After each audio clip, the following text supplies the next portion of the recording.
फलस्तीनी मुसलमान भाइयों के हक के लिए खड़े होने के लिए गवर्नर सिंध ने अलम बुलंद कर लिया है और मिस्र जाने के लिए उनकी मदद करने का ऐलान किया है। कुछ बैरूनी ताकतें कांटेक्ट कर रही हैं, अनकरीब गवर्नर को उसके ओहदे से हटा दिया जाएगा। जानते हैं गवर्नर साहब मुसलमानों के ऊपर मजालिम ढाए जा रहे हैं, उस हवाले से क्या राय रखते हैं। उर्दू पॉइंट की वीडियोस देखने के लिए हमारा चैनल सब्सक्राइब कीजिए और बेल के आइकन पर क्लिक कीजिए ताकि आप हमारी तमाम आने वाली वीडियो से बाखबर रह सकें।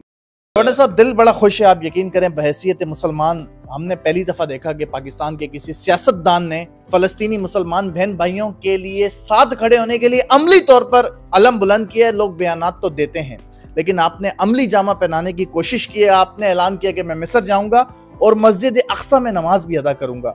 तो कैसे देखते हैं मुसलमानों के ऊपर जो मजालिम ढाए जा रहे हैं? आपने तो अल्लाह की खातिर मुसलमानों की खातिर अलम बुलंद कर दिया। देखिए, मैंने कोई बात दिल के अलावा नहीं कही। अपने जज्बात का, अपने ख्यालात का इजहार अपनी ज़बान से ज़रूर किया है लेकिन दिल से किया है।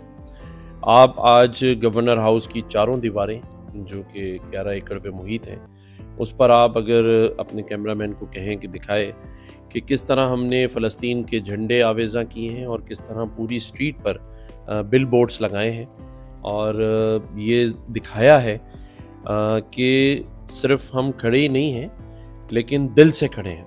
और कल रात जो हमने सिविल सोसाइटी को यहाँ मदऊ किया था, मैं शुक्रिया अदा करता हूँ कि हर तबके, हर शोबे और हर मज़ाहिब से ताल्लुक़ रखने वाला शख्स मेरी इस आवाज़ पर यहाँ आया, चाहे फ़नकार हों, सनतकार हों, हमारे तमाम मज़ाहिब के अक़लियतों के लोग हों या उलमाए कराम हों, सभी मौजूद थे। मेरी बातों की तायीद भी की। और यहाँ फिर मैं आज आपको ये बताता चलूँ कि मैंने जो मिस्र जाने का ऐलान किया है, मैं जाऊँगा।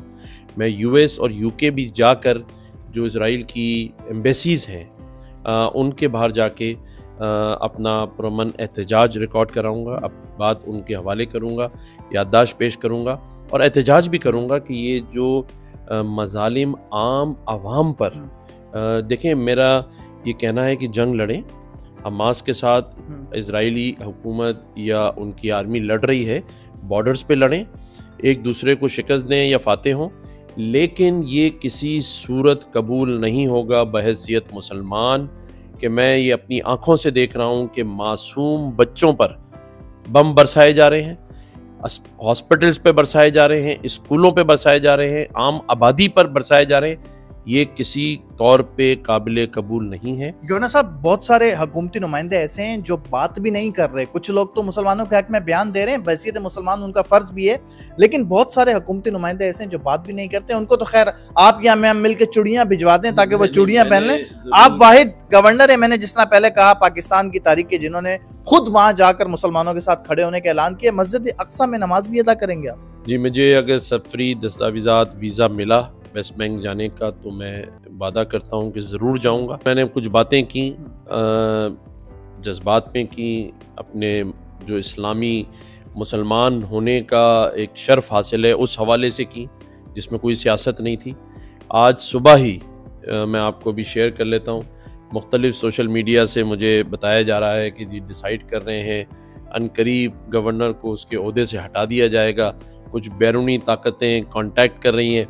तो मैं मुसलमानों का साथ देने की कितनी बड़ी सज़ा है? मैं वही कहने वाला था कि मुझे ये सज़ा कबूल है, क्योंकि मैंने अपने अल्लाह की रज़ा के लिए, अपने प्यारे नबी करीम सल्लल्लाहु अलैहि वसल्लम की सुन्नत पर अमल पैरा होकर उस बात पर आवाज़ उठाई है जिस पे मेरा कुरान, मेरा नबी ये कह रहा है कि अगर कहीं हक तलफी और जुल्म हो रहा हो तो वो मुसलमान ही नहीं है जो उस पर आवाज़ न उठाए। प्रेशर आपके ऊपर कितना है? सुनने में आया कि आपके ऊपर प्रेशर भी बहुत है। बहुत सारे ताकतवर हलकों ने ये बात भी की है कि आपने सिर्फ बैलेंस बात करनी है। ये क्या माजरा था? देखें, जैसे आपने कहा कि पूरे पाकिस्तान में आपको कोई भी ऐसा गवर्नर हाउस या सीएम हाउस नज़र नहीं आएगा जहाँ फ़लस्तीन के झंडे आवेज़ा हैं, बिल बोर्ड्स आवेज़ा हैं, उन बच्चों की तस्वीरें आवेज़ा हैं।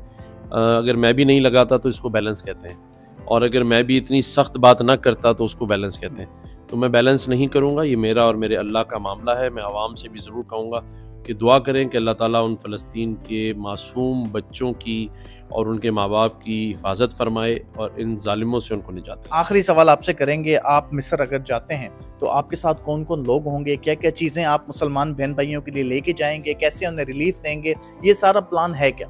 कल से अब तक 1000 लोगों ने वॉलंटियरली मुझे कांटेक्ट किया है। मेरे व्हाट्सएप मीडिया अकाउंट्स के ज़रिए, दोस्तों के ज़रिए नाम लिखवा रहे हैं। बहुत सारे लोगों ने, मैं उनका शुक्रिया अदा करता हूँ। लेकिन मौलाना बशीर फ़ारूकी साहब, ज़फ़र अब्बास, अफजल चामड़िया साहब, ये वो लोग हैं, रफ़ीक परदेसी, जिन्होंने पासपोर्ट कॉपीज़ भी भेज दी हैं। और बहुत सारे ऐसे लोग हैं जो अपनी पासपोर्ट कॉपीज़ भेज रहे हैं। वो कहते हैं हम मिस्र जाना चाहते हैं। राठौर साहब ने कहा कि मैं वहाँ जाके कैंप लगाऊँगा और वहाँ मैं मेडिसिन भी फ्री दूँगा। तो ये सारे जज्बात पाकिस्तान के लोगों के हैं, मुसलमानों के हैं। देखना सिर्फ ये है कि हक़ और बातिल जिसे कहते हैं कि लड़ाई है, उसमें जीत किसकी होती है। और देखें, मुझे जीत की भी परवाह नहीं है। हमने आखिरत देखनी है, आखिर में अल्लाह को जवाब देना है। और जब आप इस मनसब पर बैठे हों और जहां आपको अल्लाह ने इस सूबे का कम से कम एक बड़ा बनाया है, तो मेरा फ़र्ज़ बनता है कि मैं हक़ के ऊपर आवाज़ उठाऊं।